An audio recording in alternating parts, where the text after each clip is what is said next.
এদিকে খালেদা জিয়া নোবেল পুরস্কার পাওয়ার যোগ্য বলছেন বরকতুল্লাহ বুলু।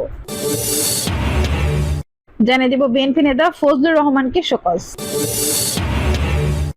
জানাবো ডাকসু নির্বাচন, বলছেন যেসব আচরণ করতে পারবেন না প্রার্থীরা।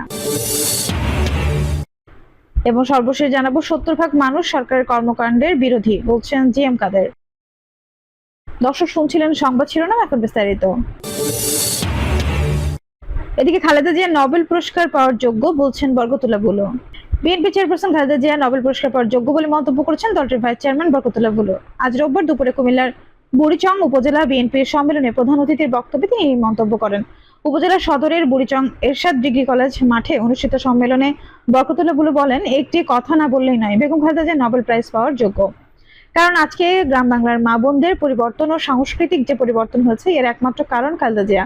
তিনি 1991 সালে ক্ষমতায় এসে ক্লাস 8 থেকে ইন্টারমিডিয়েট পর্যন্ত মেয়েদের বিনা বেতনে লেখাপড়ার ব্যবস্থা করেছেন, উপবৃত্তির ব্যবস্থা করেছিলেন, বিনা খরচে বই দেওয়ার ব্যবস্থা করেছিলেন। শিক্ষাক্ষেত্রে খালেদা জিয়ার অবদানের কথা স্মরণ করে বিএনপি নেতা বরকতুল্লাহ বুলু বলেন, আমি তখন একজন তরুণ এমপি, এলাকায় গেলেই মানুষ ধরে, ভাই মেয়েদের সব ব্যবস্থা আপনারা করে দিয়েছেন, ছেলেদের কি হবে? মেয়েরা ম্যাট্রিক পাস করবে, ইন্টার পাস করবে, কিন্তু ছেলেরা তো 7-8 পর্যন্ত পড়তে পারবে না। তখন আমি প্রধানমন্ত্রী কার্যালয়ে ম্যাডামকে বললাম, এই যে মানুষ প্রশ্নটা করে সমাজের ভারসাম্য নষ্ট হচ্ছে। তখন তিনি খালেদা জিয়া শান্তভাবে বললেন, আজকে যেসব মেয়ে লেখাপড়া করছে তারাই একদিন মা হবে। যে পরিবারের মা শিক্ষিত, সেই পরিবারের কোনো মানুষ অশিক্ষিত হবে না। 5 বছর পরে বাংলাদেশের সকল মানুষের রেজাল্টই পাবে। অতএব এই যে একটি দূরদর্শী চিন্তা, আজকে বাংলাদেশের সমস্ত সমাজ পরিবর্তন হয়েছে। মেয়েরা চাকরি করছে, ব্যবসা বাণিজ্য করছে, এর কারণটি হচ্ছে বেগম খালেদা জিয়া।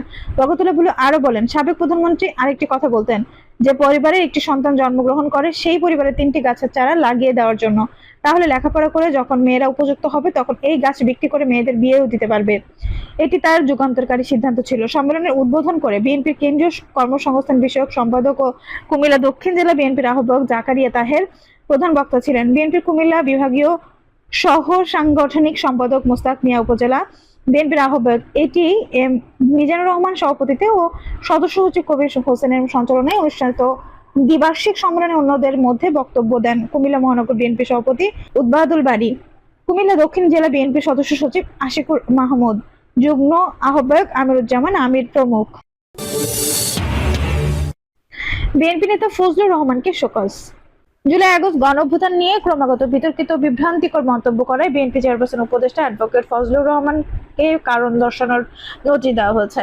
আজ রোববার বিএনপির কেন্দ্রীয় দপ্তর থেকে তাকে কারণ দর্শানোর নোটিশ পাঠানো হয়। আগামী 24 ঘন্টার মধ্যে নোটিশের লিখিত জবাব দেওয়ার জন্য বলা হয়েছে। বিএনপির কেন্দ্রীয় দপ্তর সূত্র জানায়, কারণ দর্শানোর নোটিশ বলা হয়েছে, আপনি জুলাই আগস্ট ঐতিহাসিক গণঅভ্যুত্থান নিয়ে ক্রমাগত কুরুচিপূর্ণ ও বিভ্রান্তিকর বক্তব্য দিয়ে আসছেন এবং আত্মদানকারী শহীদদের নিয়ে যে বক্তব্য দিচ্ছেন তা সম্পূর্ণরূপে দলীয় আদর্শ ও গণ-অভ্যুত্থানের চেতনার পরিপন্থী। মহিমান্বিত এই গণ-অভ্যুত্থানের বিরুদ্ধে এবং গণতন্ত্র পুনরুদ্ধারের আন্দোলন নিয়ে আপনার বক্তব্য জনমনে তীব্র প্রতিক্রিয়া সৃষ্টি করেছে। আপনার বক্তব্য দলের সুনাম ক্ষুণ্ণ করার সুপরিকল্পিত চক্রান্তের প্রয়াস বলে অনেকেই মনে করে। এমনকি আপনি জনগণের ধর্মীয় অনুভূতিতেও আঘাত দিয়ে কথা বলেছেন। জুলাই আগস্ট গণ-অভ্যুত্থানে বিএনপির 450 অধিক নেতাকর্মী সহ ছাত্র জনতার প্রায় 1,500 অধিক মানুষ শহীদ হয়েছেন এবং 30,000 অধিক মানুষ গুরুতর আহত হয়েছেন। গণতন্ত্র পুনরুদ্ধারের জন্য গণ-অভ্যুত্থানে ছাত্র জনতার এই ধরনের বিরচিত ভূমিকাকে আপনি প্রতিনিয়ত অপমান ও অপমর্যাদা করেছেন। সুতরাং এই ধরনের উদ্ভট ও শৃঙ্খলা পরিপন্থী বক্তব্যের কারণে কেন আপনার বিরুদ্ধে সাংগঠনিক ব্যবস্থা গ্রহণ করা হবে না, তার যথাযথ কারণ দর্শিয়ে আগামী 24 ঘন্টার মধ্যে একটি লিখিত জবাব দলের নয়াপল্টন কেন্দ্রীয় কার্যালয়ে জমা দেওয়ার জন্য আপনাকে নির্দেশ প্রদান করা হলো। এর আগে বিএনপি চেয়ারপারসন উপদেষ্টা অ্যাডভোকেট ফজলুর রহমান এক অনুষ্ঠানে জুলাই আগস্ট আন্দোলনে সম্পৃক্ত সবাইকে জামাত শিবির বলে উল্লেখ করেন। ডাকসু নির্বাচন, বলছেন যেসব আচরণ করতে পারবেন না প্রার্থীরা। ঢাকা বিশ্ববিদ্যালয়ের কেন্দ্রীয় ছাত্র সংসদ ও হল সংসদ নির্বাচনকে কেন্দ্র করে কোনো প্রার্থী বা পক্ষ স্বপ্রণোদিত হয়ে কোনো ধরনের সেবামূলক কাজে অংশ নিতে পারবেন না। সব ধরনের উপঢৌকন, বিলি বন্টন, আপ্যায়ন, অর্থ সহযোগিতা কিংবা অনুরূপ কার্যক্রম কঠোরভাবে নিষিদ্ধ থাকবে। এইসব কার্যক্রম নির্বাচনী আচরণবিধি ভঙ্গ বলে বিবেচিত হবে। আজ রোববার ঢাকা বিশ্ববিদ্যালয়ের জনসংযোগ দপ্তর থেকে পাঠানো এক সংবাদ বিজ্ঞপ্তিতে তথ্য জানানো হয়। বিজ্ঞপ্তিতে বলা হয়, প্রার্থীরা 25 আগস্ট পর্যন্ত হল কিংবা ক্যাম্পাসে প্রচারণা চালাতে পারবেন না।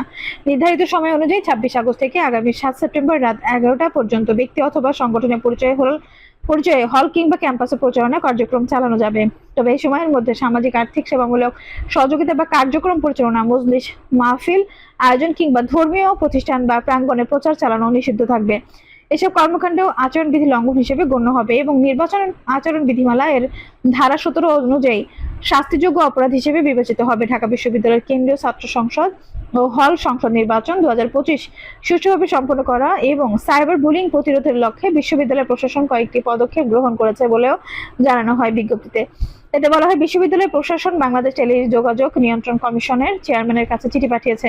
এতে ঢাকা বিশ্ববিদ্যালয় নিরাপত্তা মঞ্চ, ঢাকা বিশ্ববিদ্যালয়ের শিক্ষার্থী সংসদ 1 ও ঢাকা বিশ্ববিদ্যালয়ের শিক্ষার্থী সংসদ 2 সহ আরো কয়েকটি চিহ্নিত অনলাইন পেজ ও অনতিবিলম্বে বন্ধ করে আগামী 10 সেপ্টেম্বর 2025 পর্যন্ত তা বলবৎ রাখার জন্য প্রয়োজনীয় ব্যবস্থা নিতে অনুরোধ জানানো হয়েছে। এছাড়া গ্রিন ফিউচার ফাউন্ডেশন কর্তৃক বিশ্ববিদ্যালয় ক্যাম্পাসে পরিচালিত বিভিন্ন সেবা কার্যক্রম ডাকসু নির্বাচনের প্রভাব ফেলতে পারে। বিদায় আগামী 10 সেপ্টেম্বর 2025 পর্যন্ত সংগঠনটি সব ধরনের কার্যক্রম শাটল সার্ভিস ক্যাম্পাসে বন্ধ রাখার সিদ্ধান্ত হয়েছে। নির্বাচনে অংশগ্রহণকারী প্রার্থী ও সংশ্লিষ্ট পক্ষ থেকে ক্যাম্পাসে যেসব প্রচারণামূলক বিলবোর্ড বা ব্যানার টানানো হয়েছে কিংবা ইতিমধ্যে টানানো হয়েছে সেগুলো সরিয়ে ফেলতে ব্যবস্থা নেওয়া হয়েছে বলেও জানানো হয়। 70% মানুষ সরকারের কর্মকাণ্ডের বিরোধী বলছেন জিএম কাদের। জাতীয় পার্টির চেয়ারম্যান জিএম কাদের বলেছেন, সরকারের মধ্যে আরেকটি সরকার আছে, সেই সরকারের নাকি দেশ পরিচালনা করছে। নিবন্ধন নেই এমন দলও সরকার সুবিধা ভোগ করছে। দুই বড় দল বিএনপি ও জামায়াত সরকারি দলের সুবিধা ভোগ করছে। সরকারি দলের সবাই একজোট হয়ে নির্বাচন করবে, অন্যরা নির্বাচন করতে পারবে কিনা রহস্য আছে। তাহলে বিরোধী দল দরকার নেই, সবাই কি এই দলগুলোকে ভোট দেবে? দেশের 60 থেকে 70% মানুষ এই সরকারের কর্মকাণ্ডের বিরোধী। শনিবার রাজধানীর কাকরাইলে জাপা কার্যালয়ের সামনে বিক্ষোভ সমাবেশ এসব কথা বলেছেন জিএম কাদের। দলের নেতাকর্মীদের মুক্তির দাবিতে এই কর্মসূচি করে জাপা। আওয়ামী লীগ শাসন আমলে দ্রব্যমূল্যের ঊর্ধ্বগতি প্রতিবাদে বিক্ষোভের পর 1 দশকের মধ্যে এবারই প্রথম রাজপথের কর্মসূচি দিল দলটি। 4 নির্বাচনে আওয়ামী লীগের সঙ্গে আসন ভাগাভাগি করে স্বৈরাচারের দোসর তকমা পেয়েছে জাপা। শেখ হাসিনার শাসনামলে গৃহপালিত বিরোধী দল হিসেবে পরিচিত ছিল জিএম কাদেরের নেতৃত্বাধীন দলটি। 5 আগস্টের অভ্যুত্থানের পর এসব পরিচয়ে চাপে পড়েছে জাপা। ভারত ঘনিষ্ঠ হিসেবে দলটি এর মধ্যে ভেঙেছে। জিএম কাদের যদিও আগের মতোই দাবি করেছেন জুলাই অভ্যুত্থানে তারা সমর্থন ছিল। তিনি সরকারের উদ্দেশ্যে বলেন, আপনারা তো শেখ হাসিনার মতোই কাজ করছেন, কিছু দালাল শ্রেণীর নেতাদের সুযোগ সুবিধা দিয়ে জাপায় বিভাজন সৃষ্টি করছেন। শেখ হাসিনা কি দোষ করেছিলেন? শেখ হাসিনা যদি ফ্যাসিবাদ কায়েম করে তাহলে আপনারা কি কায়েম করেছেন? বর্তমান সরকার হচ্ছে নব্য ফ্যাসিবাদ।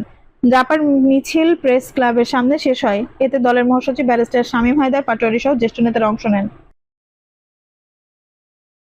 দর্শক, এই ছিল এখনকার সর্বশেষ সংবাদ। নিউজটি ভালো লাগলে অবশ্যই একটা লাইক দিন, কমেন্টে আপনার মূল্যবান মতামত জানান। সব সময় আমাদের পাশে থাকতে সাবস্ক্রাইব করে বেল বাটনটা অন করে রাখুন। ধন্যবাদ।